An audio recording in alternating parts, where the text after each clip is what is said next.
Sob o toldo branco da feira, o cheiro de papel novo se misturava ao perfume floral da mulher ao meu lado. Isadora. Seu nome soava como algo proibido e por isso mesmo irresistível. Ela arrumava seus livros com uma calma que me enfurecia ou excitava. Ainda não sabia ao certo. Fingia não me notar, mas seus olhos me examinavam nas frestas do espelho que havia sobre a mesa, e eu, fingindo distração, sentia cada segundo como um desafio erótico. Um jogo silencioso. O público chegava em ondas, os leitores pediam fotos, autógrafos, sorrisos, mas meu corpo inquieto só percebia os gestos dela. A forma como mordia o canto do marcador ao pensar, o deslizar do dedo pela lombada do próprio livro, como se acariciasse segredos entre páginas. A rivalidade era o verniz. Por dentro havia tensão. Não de guerra, mas de algo ainda mais íntimo. A linha tênue entre o querer e o odiar. Isadora falou comigo pela primeira vez no segundo dia. Uma pergunta banal sobre o horário da sessão coletiva. Mas sua voz era baixa e rouca, como se confessasse pecados em vez de buscar informação. Olhei para ela e sorri com os olhos. Foi um gesto sutil. Ela entendeu. Mais tarde, nos bastidores, ouvi seu riso ao telefone. Ria como quem sabia, como quem provocava sem tocar. Um riso que entrava por baixo da minha pele e se instalava nas regiões onde minhas vontades dormem. Naquela noite em meu hotel, escrevi sobre uma personagem que odiava uma mulher e a desejava com igual intensidade. A caneta tremia em minha mão. As palavras saíam nuas, impacientes. Havia algo nela que me feria. Mas a dor era quente, quase doce, como a primeira mordida de um beijo que ainda não aconteceu. Acordei com um sonho entre as pernas. Não o recordava em imagens, mas o calor ainda permanecia, insistente, entre os lençóis amassados. O toque dela, imaginado, tinha sabor de fruta madura, do tipo que se parte fácil, que escorre pelos dedos. Vesti o vestido preto justo, mais pela possibilidade de provocá-la do que por vaidade. Queria ser notada. Queria que seus olhos me percorressem como os leitores percorrem minhas histórias. Devagar, atentos, famintos. Cheguei cedo ao estande. Ela já estava lá, uma blusa solta, quase transparente sob a luz oblíqua da manhã. A pele dela parecia sempre acordada, mesmo quando fingia indiferença. Ofereceu-me café. Recusei com um aceno, mas sorri. Não consegui evitar. Seus dedos roçaram os meus ao entregar uma caneta esquecida. Um toque breve, ardente. Inofensivo, talvez, para qualquer observador. Mas para mim, foi como um raio subterrâneo. Ao meio-dia, a fila se arrastava, e nossos braços às vezes se esbarravam enquanto autografávamos. Ninguém percebia o que acontecia debaixo da mesa. Nossos joelhos se tocavam, às vezes sem querer, às vezes por querer demais. Um pequeno inferno secreto que queimava devagar. No final da tarde, ela tirou os sapatos. Senti seus pés descalços buscando os meus. Um susto e um arrepio. Ela sorriu sem olhar para mim. Aceitei sair com ela naquela noite. Um drink, dissemos. Uma conversa sobre literatura. Mas sabíamos, nenhuma palavra seria só palavra. Sentamos lado a lado em um bar quase vazio e falamos de personagens, de finais abertos, de capítulos não escritos. As taças se esvaziavam, e as pausas entre as frases se enchiam de promessas silenciosas. Quando seus dedos tocaram os meus sobre a mesa, não recuei. Era inevitável. A ficção já não bastava. E ali comecei a escrever um novo texto, com o corpo, não com palavras. A noite escorria lentamente pelas vidraças do bar, e o mundo, lá fora, parecia um eco distante. Estávamos presas em um tempo paralelo, onde os sorrisos demoravam mais do que deviam e os olhares se sustentavam como mãos entrelaçadas. Isadora falava sobre a paixão nos livros, mas seus olhos estavam nos meus lábios. Eu fingia ouvir, mas cada palavra dela era só um véu. O que me interessava era o que vinha por trás. A respiração contida, o leve tremor na mão ao erguer a taça, a hesitação no toque que ainda não se atrevia. Saímos andando sem destino. As ruas vazias se tornavam íntimas, cúmplices de algo que ainda não havíamos nomeado. Ela caminhava ao meu lado como se estivéssemos em um prelúdio escrito por mãos que conheciam o desejo. Em frente ao hotel paramos. Ela não disse nada, apenas olhou. E eu, sem pensar, toquei seu rosto com a ponta dos dedos, como quem explora uma linha de poesia. Suave. Irreversível. No quarto, tudo foi lento. Não havia pressa. Havia fome, sim, mas daquelas que querem saborear. Tirei seu casaco, depois sua blusa, e ela me observava com olhos de leitora diante da página mais ousada. Cada parte do seu corpo era um parágrafo novo. Cada suspiro, uma vírgula entre os gemidos. Ela me despiu com dedos decididos, mas respeitosos, como se lesse um segredo antigo. Nos deitamos como quem se entrega a uma história proibida. e nos tocamos como quem temia esquecer. Sua boca em mim era confissão e desafio. Meu corpo respondeu com palavras que nunca haviam sido escritas. Nenhuma ficção preparara meu peito para aquilo. Era real, tão real que doía de tão bonito.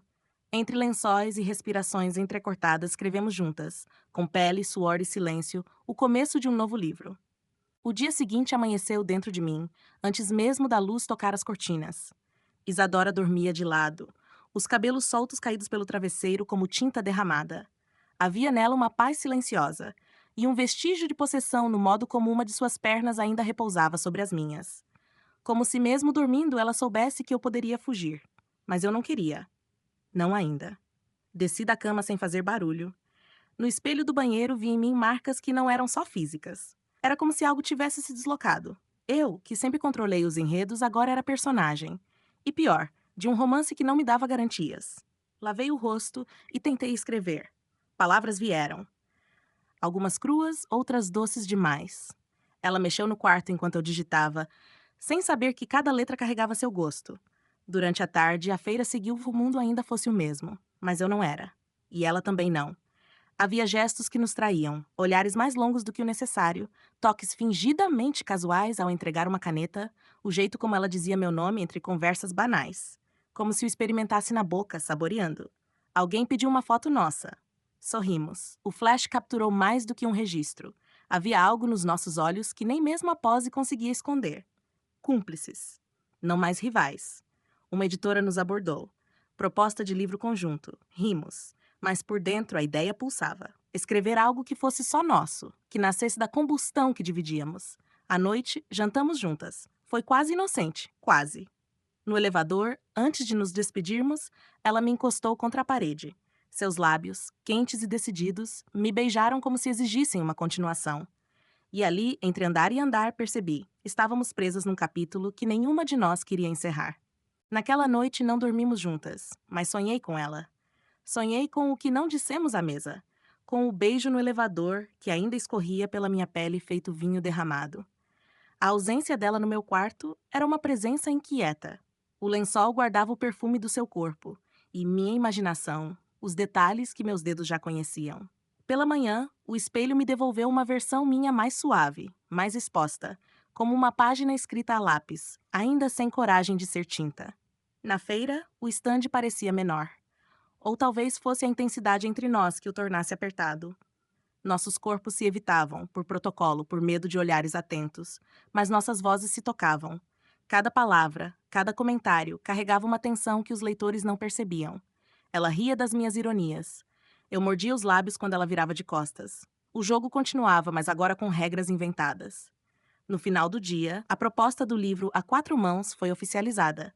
A editora queria algo ousado, algo que unisse nossos estilos.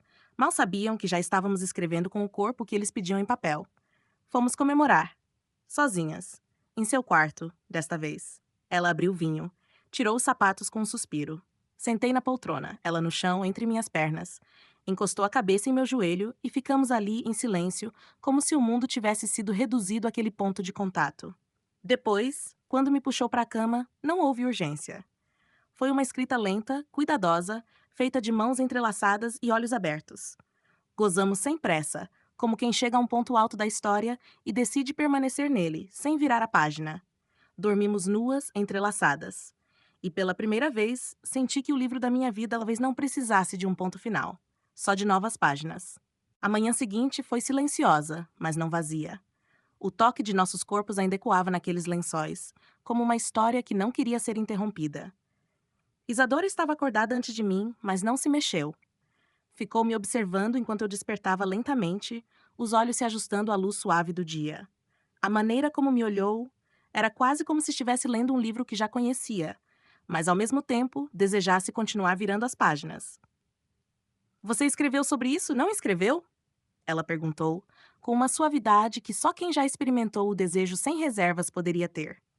Eu ri baixinho, o som escapando como se tivesse vergonha.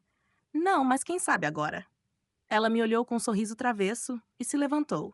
Foi até a janela e ficou ali por um instante, observando a cidade que começava a acordar. O contorno do seu corpo na luz da manhã era uma visão inebriante. Eu não queria me mexer, queria apenas observá-la, absorver aquela imagem. Mas ela se virou para mim e em seu olhar havia um convite. Um convite para mais uma história que não precisávamos escrever, porque já a vivíamos. Voltamos ao estande como se nada tivesse mudado, mas havia algo entre nós que os outros não poderiam ver. Cada sorriso trocado, cada palavra dita, era um sinal de que não éramos mais só autoras de romances eróticos. Agora éramos personagens. E mais do que isso, sabíamos que éramos protagonistas de um conto que só a nós pertenciam. Isadora me tocou sutilmente ao meu lado, um movimento quase imperceptível, mas suficiente para me lembrar que nosso livro estava longe de ter fim. Ela me passou um marcador de página. Seus dedos deslizavam pela minha mão como se estivesse escrevendo ali mesmo, sem caneta, sem papel. A competição ainda existia, mas já não importava. O prêmio, qualquer que fosse, parecia irrelevante agora. Nós já tínhamos algo muito mais valioso. Uma história compartilhada sem fim.